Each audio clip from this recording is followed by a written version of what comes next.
বেশ কয়েকজন বিদগ্ধ পণ্ডিত এসেছিলেন প্রভুপাদের সাথে দেখা করতে। একজন চতুর্বেদী, চতুর্বেদী মানে ঋক, শ্যাম, যজুর এবং অথর্ব, 4টি বেদ তারা জানে। কেউ ত্রিবেদী মানে 3টে বেদ, কেউ দ্বিবেদী মানে 2টি বেদ, কেউ এক বেদী। সব এসছেন প্রভুপাদের কাছে এবং পরিচয় করে দেওয়া আছে, ইনি চতুর্বেদী, উনি ত্রিবেদী, উনি দ্বিবেদী, ইত্যাদি ইত্যাদি। প্রভুপাদ বললেন, ও খুব ভালো, আপনারা সবাই বিদগ্ধ পণ্ডিত, তাহলে বলুন ভগবানকে।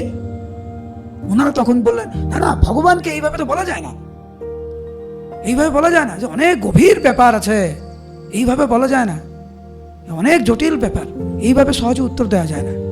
আপনারা চতুর্বেদী, আপনারা এই প্রশ্ন উত্তর দিতে পারছেন না।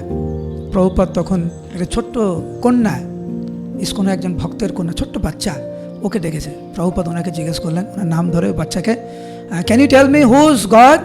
আর ওই ছোট্ট বাচ্চাটি বলে তৎক্ষণাৎ প্রভুপাদকে বলেন, Prabhupada, Krishna is the supreme personality of Godhead, Krishna হচ্ছেন পরম পুরুষোত্তম ভগবান।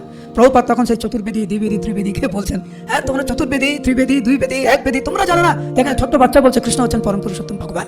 তো আমরা ভাবছি অনেক কিছু, হ্যাঁ বড় ভক্ত, মহাভাগবত, শুদ্ধ ভক্ত, হ্যাঁ আমি সব কিছু নিয়ন্ত্রণ করে ফেলেছি, ইত্যাদি ইত্যাদি।